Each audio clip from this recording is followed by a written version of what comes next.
Salut YouTube, on se retrouve aujourd'hui pour une vidéo qui va peut-être vous surprendre si vous me suivez. En fait j'ai dit que je voulais plus faire de palle, mais là je me suis dit aussi que j'avais envie de vous faire une petite palle pour le mois d'août, parce que le mois d'août c'est le mois de mes vacances, j'ai 3 semaines de vacances, et donc je pense profiter de ces congés pour descendre un peu ma palle, et puis profiter d'avoir pas mal de tranquillité pour me consacrer à des moments de lecture. Et donc voilà, je me suis dit qu'avant de faire ma valise la semaine prochaine, il fallait bien que je sache à peu près ce que j'allais emporter et ce que j'avais sur ma liseuse. Donc voilà. Finalement, je vous fais une palle. Donc je pense déjà qu'au mois de juillet, j'aurai pas le temps de terminer Shadow Me, à moins que j'ai un week-end de ouf et que je puisse le terminer, mais je suis pas vraiment sûre. Donc déjà la première étape du mois d'août, ça va être de terminer celui-ci. Pour le moment, j'apprécie plutôt, enfin, j'ai un avis assez mitigé. J'ai du mal à rentrer dedans. Je sais pas si c'est du fait de l'anglais ou du fait de l'histoire, mais je veux vraiment continuer pour me faire un vrai avis et ne pas rester sur, j'en suis à la page 74, sur ces 70 premières pages d'idées où finalement 70 pages sur une série de 6 bouquins, c'est pas grand chose. Donc voilà, je veux quand même lui laisser une vraie chance et approfondir ce sujet-là. Juste après, puisque j'ai quand même un rendez-vous en cette fin de mois de juillet, c'est la sortie de la nouvelle saison de Véronica Mars. 10 ans après les gars, moi j'adore Véronica Mars. J'ai regardé le film que j'ai beaucoup apprécié, j'ai lu un premier roman, mais il y en a 2. Et donc il faut que je lise le deuxième, parce qu'en fait la nouvelle saison est basée sur ces romans de Rob Thomas. Et donc j'ai pas envie de me faire spoiler, en fait j'ai les bouquins chez moi, donc c'est un peu dommage. Donc voilà, j'ai déjà lu le premier. Mais j'ai envie de lire le deuxième avant de regarder la série. Et en fait, le premier épisode sort ce week-end. Donc je vais me dépêcher au mois d'août de lire celui-ci. Ça va, il est pas gros. Il fait 330 pages. Donc ce sera vite lu, même si c'est de l'anglais, ça devrait aller. Et voilà, j'ai hâte que la série reprenne. En plus, c'est les acteurs originaux. J'adore cette série, mais j'adore aussi l'histoire en fait de tout ça, parce que à chaque fois, les acteurs sont hyper chauds pour faire les films, pour faire les nouvelles séries, pour reprendre le truc. Ils sont vraiment amoureux du projet et c'est ouf quoi, c'est rare de trouver ça. Et en fait, ils sont aussi fans que nous presque. Donc voilà, j'ai très hâte. Alors celui-ci, le prochain à venir, ça fait très longtemps que je vous en parle en vous disant que je veux le lire pendant mes vacances, que c'est ma priorité. C'est le tome 4 de Outlander. Donc oui, c'est un pavé, c'est un Outlander. J'adore cette série, j'ai lu les 3 premiers tomes. J'ai 4, 5, 6 dans ma palle, plus 2 compagnons. Mais 5 et 6 sont beaucoup plus gros encore que le 4. Donc en fait, moi, Outlander, c'est gros, mais j'aime pas passer 6 mois à le lire. J'aime bien me consacrer à Outlander quand je sais que je vais avoir une semaine où je peux faire que ça. J'aime bien le lire d'une traite. Donc voilà, je me garde celui-ci pour, je pense, la dernière semaine de mes congés, parce que c'est celle qui sera la moins remplie niveau planning.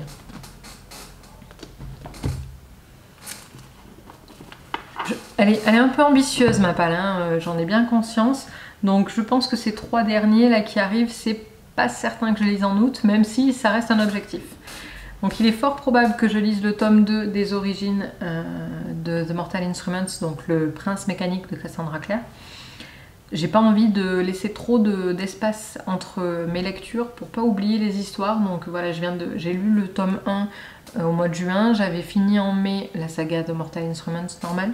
Et donc j'ai envie au mois d'août de lire le livre 2 et pourquoi pas le livre 3 en septembre.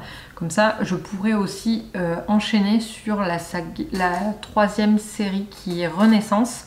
Parce qu'aussi après va sortir la nouvelle série en français. Et donc au bout d'un moment, je ne vais plus m'en sortir, j'aurai trop de retard. Donc j'ai envie d'avancer là-dessus. Voilà, ça fait partie de mes 3 livres bonus pour le mois d'août, si jamais j'arrive à terminer le mois d'août avec de l'espace dans ma pile à lire. Et là, on est aussi sur 2 sagas que ça fait très longtemps que j'ai pas lu. On a Le Ver à Soie, qui est le tome 2 des enquêtes de Cormoran Strike de Robert Galbraith, qui en fait est J.K. Rowling. C'est des petits polars à l'anglaise qui sont vraiment cool. Enfin petits pas trop quand même, parce que petit 680 pages quoi. petit sympa, hein. Mais oui, j'ai beaucoup aimé le tome 1. C'est vraiment à l'anglaise. Enfin, je trouve que les polars américains et les polars français et les polars à l'anglaise sont vraiment trois genres différents. Et là, on est vraiment sur un polar à l'anglaise. On retrouve un peu de Veronica Mars dans le sens où c'est Cormoran Strike est un détective privé. Mais oui, j'aime beaucoup. Après, je reconnais pas forcément la plume de J.K. Rowling par rapport à Harry Potter. C'est vraiment à part, mais j'aime beaucoup. Et donc, j'ai pas envie d'abandonner cette série. Le premier tome, je crois que je l'ai lu l'année dernière. Donc voilà, un tous les ans, ça peut être sympa. Et une autre série que j'ai un petit peu oubliée ces derniers temps, mais que j'aime toujours autant et qui me fait vibrer quand j'y pense. Donc je me dis que ce serait... comment dire, que l'été serait une bonne période pour lire ça. D'ailleurs, je crois que le dernier tome, je l'ai terminé pendant mes vacances l'année dernière, donc c'est pareil, ça doit faire 1 an. C'est Entropia, donc le 4e tome de la saga Autre Monde de Maxime Chatham, que j'adore, je vous en parle beaucoup. Je trouve dommage qu'on ait besoin aujourd'hui d'aller chercher des sagas à l'étranger, alors qu'en fait on a celle-ci qui est écrite par un Français et qui est... En plus de ça, qui est vraiment d'actualité sur le réchauffement climatique, etc. J'aime beaucoup cette saga-là. Je comprends pas toujours pourquoi elle est classée dans les librairies au rayon adulte, parce qu'en fait, c'est autant destiné aux adultes qu'aux ados, parce que les personnages principaux sont des ados.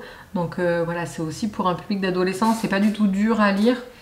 Il n'y a pas de moment hyper trash non plus, donc je comprends pas honnêtement, et je trouve que c'est un peu dommage. Contrairement aux autres Chatham qui sont un peu gore, là je comprends que ce soit adulte, mais là-dessus, non, c'est à part pour moi.